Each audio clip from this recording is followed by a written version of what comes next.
Hi friends, welcome to my channel. അപ്പോൾ എൻ്റെ channel subscribe ചെയ്യാം കേട്ടോ. അപ്പോൾ ഇന്ന് ഞാൻ വന്നിട്ടുള്ളത് Malayalam season 7 Bigg Boss day 87ൻ്റെ റിവ്യൂ ആയിട്ടാണ്. അപ്പോൾ ഇന്നലെ നമ്മൾ കണ്ടിരുന്നത് മണി ടാസ്കിൻ്റെ സെക്കൻഡ് ഡേ ആയിരുന്നു. അപ്പോൾ എല്ലാം നല്ല നല്ല ടാസ്ക് ആയിരുന്നു. എനിക്ക് തോന്നുന്നു ഇത്തവണത്തെ ഈ ഒരു സീസണിലെ ഈ ഒരു ബിഗ് ബാങ് ടാസ്ക് അത് കുറച്ച് വെറൈറ്റി ആയിട്ടുള്ള ടാസ്ക്കാണ്. അതുകൊണ്ട് തന്നെ നല്ല എല്ലാവരും ഈക്വലായിട്ട് പാർട്ടിസിപ്പേറ്റ് ചെയ്യുന്നുണ്ട് എനിക്ക് തോന്നുന്നു. കാരണം ഇത് വിന്നറിൻ്റെ പ്രൈസ് മണിയിലോട്ട് പോകുന്നത് അവരുടെ ഇതെന്നാണല്ലോ ഇത് പോകുന്നത്. പിന്നെ ഇതൊരു എക്സ്ട്രാ ബെനിഫിറ്റുമാണ്. എല്ലാവർക്കും അത്യാവശ്യം നന്നായിട്ട് പൈസയും കിട്ടുന്നുണ്ട്. നന്നായി കളിച്ചിട്ട് നന്നായിട്ട് തന്നെ ഈക്വലി പാർട്ടിസിപ്പേറ്റ് ചെയ്യുന്നുണ്ട്. അപ്പോൾ നവീന് മാത്രമാണ് ഭയങ്കര ഒരു വിഷമം. കാരണം ആൾക്കിതിൽ പാർട്ടിസിപ്പേറ്റ് ചെയ്യാൻ പറ്റുന്നില്ല. അങ്ങനെ കുറേ കാര്യങ്ങളൊക്കെ ഉണ്ടായിരുന്നു. ആളുടെ വിഷമം പല രീതിയിലും പറയുന്നുണ്ട്.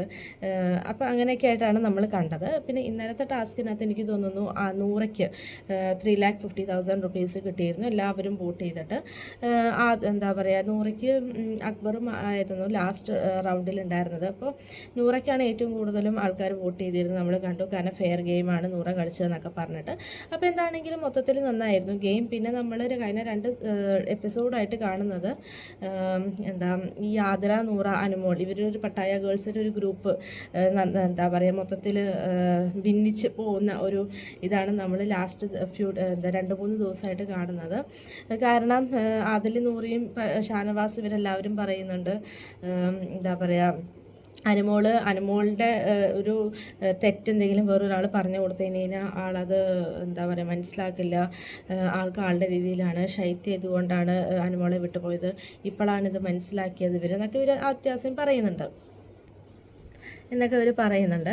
അപ്പോൾ എന്താണെങ്കിലും ഇവർക്ക് അവസാനം മനസ്സിലായി. എനിക്ക് തോന്നുന്നു അനുമോൾക്ക് മേ ബി ഈ വീട്ടിനകത്ത് എന്തെങ്കിലും ഒരു ഫ്രണ്ട്ഷിപ്പ് ഗ്രൂപ്പ് എന്തെങ്കിലും ഉണ്ടാക്കണം. അതിന് വേണ്ടിയിട്ടായിരിക്കും എനിക്ക് തോന്നുന്നു അനുമോൾ എല്ലാവരെയും കൂട്ടുപിടിച്ച് ഇങ്ങനെയുള്ളൊരു ഗ്രൂപ്പ് ക്രിയേറ്റ് ചെയ്യുന്നത്. ഇതിനു മുമ്പ് ആദ്യം എനിക്ക് തോന്നുന്നു ശൈത്യ പോകുന്നവരെ ശൈത്യമായിരുന്നു. അതിനുശേഷം മസ്താനിയായിട്ട് ചെറിയൊരു ഫ്രണ്ട്ഷിപ്പ് ക്രിയേറ്റ് ചെയ്തു. മസ്താനി പോയി. പിന്നെ അതിൻ്റെ ഇടയ്ക്ക് ആദില, നൂറ വന്നു. ഇത്രയും നാളായി നിന്നു. ഇപ്പോൾ അവസാനമായപ്പം ഇവരെ കൊണ്ടുള്ളൊരു തീരാതെ പോലെ ഇപ്പോൾ ആദില, നൂറിയുമില്ല. അതിൻ്റെ ഇടയ്ക്ക് ആര്യനായിട്ട് എനിക്ക് തോന്നുന്നു ചെറിയൊരു കോമ്പോ പിടിക്കാൻ നോക്കി സ്റ്റാർട്ടിങ് സീസണിൽ.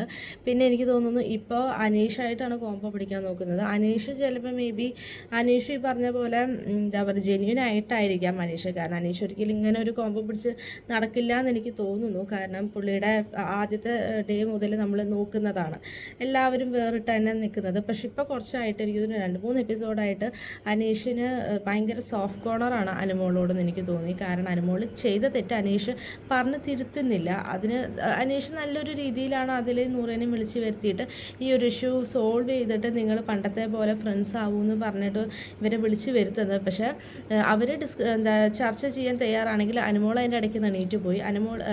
അനീഷ് നല്ല രീതിയിലാണ് ഇത് സോൾവ് ചെയ്യാൻ നോക്കുന്നത്. പക്ഷേ അനുമോൾക്ക് ഈ പറഞ്ഞ പോലെ താല്പര്യം മേ ബി അനുമോൾ ഒരു പണ്ടും ശൈത്യയുടെ ഇഷ്യൂവിൽ ഇത് തന്നെയായിരുന്നു. അനുമോൾ കുറച്ച് കഴിയുമ്പോൾ അവരിൽ നിന്ന് വിട്ടുമാറാൻ വേണ്ടിയിട്ട് എന്തെങ്കിലും ഒരു റീസണിന് വേണ്ടി കാത്തിരിക്കുകയാണ്. ആ റീസൺ കിട്ടിക്കഴിഞ്ഞാൽ പിന്നെ എന്താ പറയുക പുള്ളിക്കാരി ആ ഒരു ഫ്രണ്ട്ഷിപ്പ് എല്ലാം മറന്നങ്ങ് പോകും. ഇനിയിപ്പോൾ അനീഷായിട്ട് എത്ര നാളാണ് ഇരിക്കുക നമുക്ക് പറയാൻ പറ്റില്ല.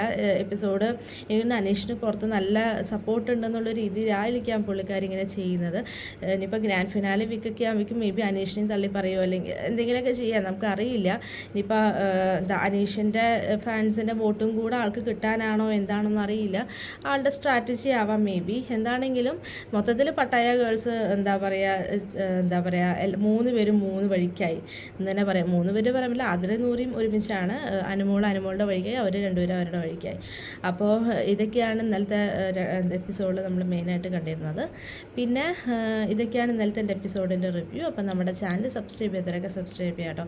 അപ്പോൾ ഇതിൻ്റെ എപ്പിസോഡ് റിവ്യൂ ആയിട്ട് ഞാൻ നാളെ വരാം. അപ്പോൾ ഇത്രയേ ഉള്ളൂ. ബൈ.